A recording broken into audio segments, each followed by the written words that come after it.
This is the Angel of Death again. This is my guest, Shady Jayne, Sheena Alexander, my wife. I'm bringing you on here to really expose some of my past. You've been there from the beginning, 2001, I believe, we got together. So you only missed about a year of my backyard career up till now. So my first pro show that was for Kevin ended up being IWA Deep South Southern Discomfort. I wrestled Dusty McWilliams, Cornerstone, and Phil Macchio in a four-way death match. And it was co-main event. We went before the IWA champion Freak Show and Cody Kruger. And it was a good death match. Ended up having razor wire wrapped around my head. Got pinned. Had to be taken to the back to get it cut out by Johnny Rage. But I remember one thing that Freak Show said. He was like, now we got to follow that shit. Because he knew we just put on a hellacious show. And, you know, that was, to me, that was just a show of respect from Show. Because he knew what we did out there was really fucking good. But you were one of the main people who would bring up the selling out part. Because when I was a backyard person, I remember our first show that me and you went to down here was actually a Wrestle Birmingham show at the Zamora Shrine Temple. That was in 2004. We moved down here in 2005. But, okay, so it was 2005. Okay. I believe it was me, you, Blake Allison, and my cousin Mindy, right? Because we had free tickets. Yeah. Main event was a cage match, and my whole aspect of the show was, it was shitty. I was disappointed in it. And I was like, pro wrestling in this area is just trash. I hated it. And that's what led me to say I wouldn't sell out. I wouldn't go pro. I would have to say I was inspired when I did wrestling by Daphne. Yes, Daphne. Daphne was good. Daphne was one of the best that Wrestle Birmingham had to offer during our time of being down here before she eventually moved on to TNA at the time. And you always would ask, why did I sell out? Money? No, because there's no money in the damn indie circuits. Money, brotherhood. Is it easier for you? It's not easier. It's not easier than backyard. I'll tell you that. Backyard sucks. I did it for too damn long. There is a brotherhood in wrestling. It's not as tight as some people thinks it is. Because there's a lot of people fighting for their own spot on the show. They'll be your friend to your face and shoot you in the back. And it's just it's a fact. And so basically it's based around competition now. It is. It is nothing but competition. They can be your friend, but same as me and Talon. If me and Talon was on a show, I want to go out there and do better than him. It's not because I don't like him, but I want that spot. I want that main event. If, like Steve Austin said a long time ago, if you're not in the business to be the champion, then what the fuck are you doing in the business? But then you have to realize when you're in this spot to be the champion, when it's your time and when it's your time to show respect to that next person in line and give your spot up. It don't mean that you're not going to get that spot back, but if someone's waiting for you to give your spot, you should respect them for that if they've earned it. I never earned my spot for years, but I was given everything, handed everything. I remember a show in Haleyville where me and a skinny guy climbed a pole. I fell off the pole. We actually both fell off. I got up. I went back down. You had to take me to the hospital that night. I ended up being in a boot for 2 weeks or so.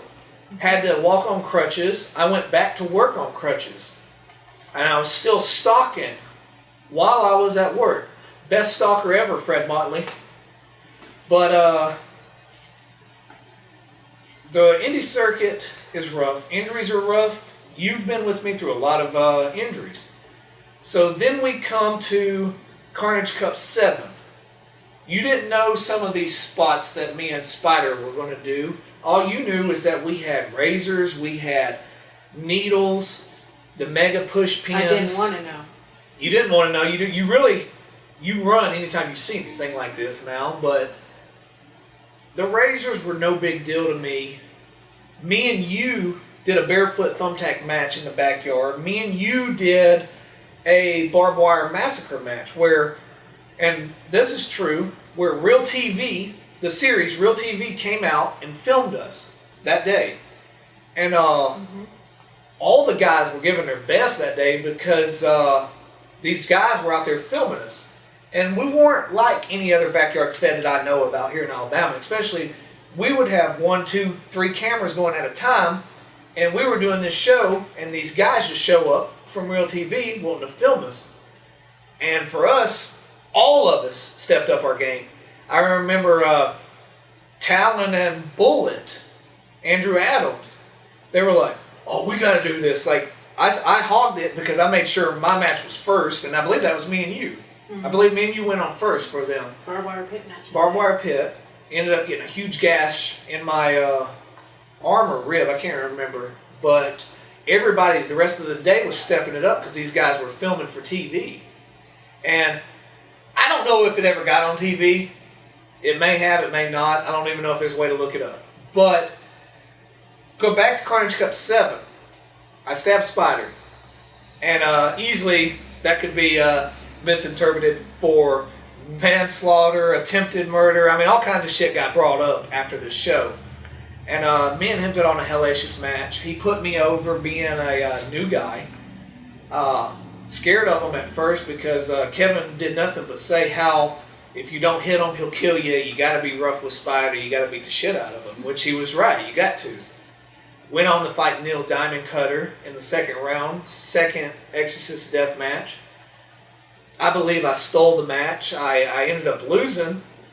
Pinky Sanchez went on to win the Carnage Cup 7. And to this day, I still think I should have won Carnage Cup 7. I came in that show blazing hot out of nowhere. And it's nothing against Pinky, but like what I did on that show, it would have been perfect for me to win it. Now, if I would have won Carnage Cup 7, I probably wouldn't have won Carnage Cup 10. So it was a good thing that things didn't happen because Neil Diamond Cutter ended up not even making it to do the finals all the way. And Neil Diamond Cutter was the original winner of Carnage Cup 7. He was supposed to have won, but he couldn't continue. So Pinky won over Matt Tremont.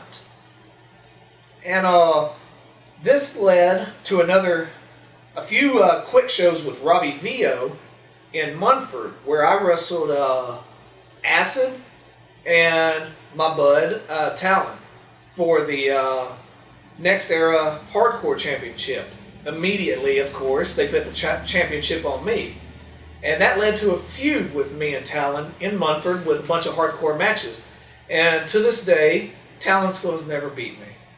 Just throwing that out there.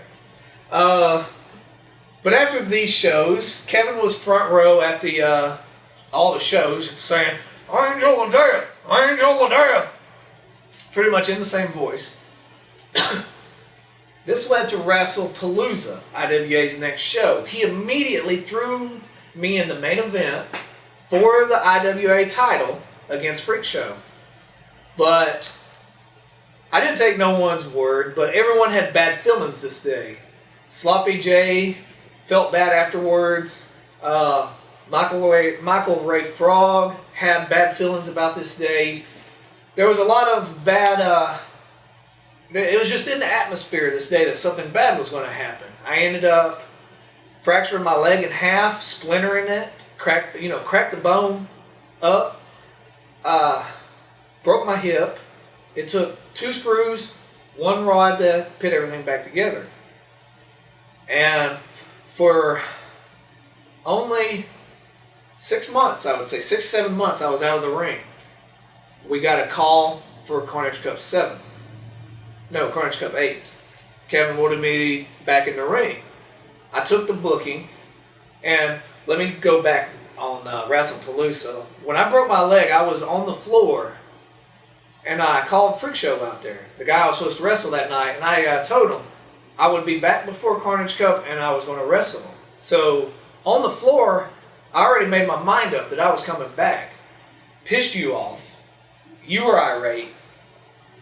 Well, I knew I knew that you have a passion for wrestling and that you were going to go back to it. I knew it. But, back then, it was at the point where we were going to lose a lot of stuff if, you just went back. Because you could be sitting in a wheelchair, like the doctor said. If that rod, or you hit that rod any more time, you won't be able to walk again. And, I was looking at the bigger picture in the future. And that's why I got upset is when you said you were going to go back. And me and you went through a real rough time. We went through about a year, really bad. Mm-hmm. And I still wrestled. You hated it. Me and my friends... I hated it, but I still supported it. You supported it. Me and my friend Talon ended up getting bookings at a small organization called SAWE. Bryant Woods and Spider Boudreaux called us up there to do a few workout matches. We actually came in and me and Talon demolished them on their first show as newcomers. The second week we did another match, came out there, destroyed them again. This set up for a 2 out of 3 fall death match. And Spider and them eventually won that. Freak Show actually was the referee for this death match. That match has actually never been released on DVD. I've got it somewhere, so maybe one day we'll release that. But that was my workout till we got to Carnage Cup 8, which was at Donna's Barn in northern Alabama. Can't think of the actual town, but we went through our rough stretch. Me and you did a lot of backyard matches. I busted you open on your birthday. Wedding reception. We had a wrestling match for our wedding reception. Backyard matches, of course. My buddy Adam Davis, who absolutely hated Big James's wife during training, we'll say that. He busted you open with a Mountain Dew bottle or Pepsi bottle, and the first thing I thought about was getting a picture. Mm-hmm. And we got that picture. We got the picture. Didn't worry about if she was okay. I got the picture.